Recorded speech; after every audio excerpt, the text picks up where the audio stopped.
Welcome to Miss Mom, the video version.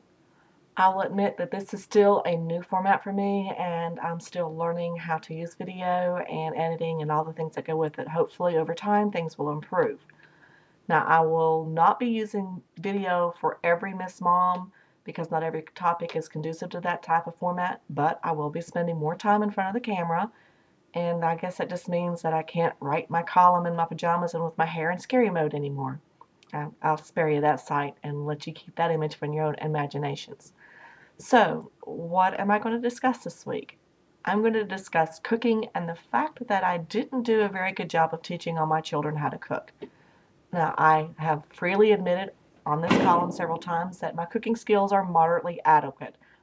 I haven't poisoned anybody and nobody is starved to death at my house, but my meals are fancy and they're nothing special. I did try to teach my children how to cook, but it seemed like every time I tried, they all of a sudden had to do homework or something like that, clean their rooms or just anything to stay out of the kitchen.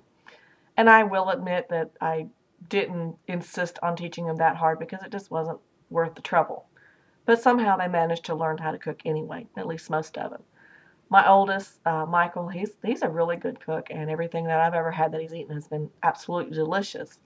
And Ashley, my married daughter and the mom of the toy-string toddler, is turning out to be a really good cook too. She's the more imaginative one and likes going to foodnetwork.com and trying out new recipes, and she does pretty good. She does pretty good.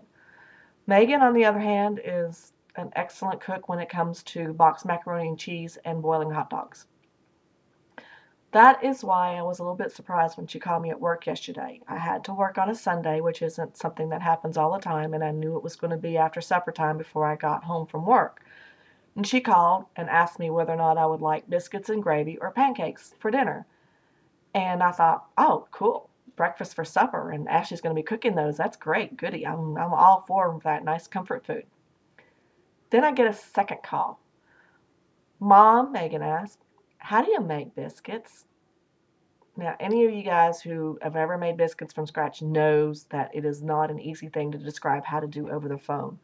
There is a certain skill level and lots of practice before you get that right. It's an easy thing to prepare, but it takes practice and time to get it right. I tried to tell her how to do it, and she said she had a recipe. Now, if I'd been smart, I would suggest that she just forget it and just go to the store and get some of the Pillsbury Slap biscuits and be done with it. But I had a customer on the phone and one I was trying to check out at the same time, and I just, had to get her off the phone and take care of my customers, and I didn't think of it any further. Then I get a third phone call. Mom, Megan asked, what's wrong with my pancakes? They're really flat and hard. I'm going, oh no, what has she done now? So I asked her a couple of questions and realized that instead of using self-rising flour, which I keep on hand for these things, she had used plain flour and hadn't added anything to help the pancakes get fluffy, which is baking powder and salt. So I told her that she needed to add those things, and she said, well, I'll get a recipe and I'll get it okay. Now, a little voice in my head was kind of urging me to hit the drive-thru on the way home last night.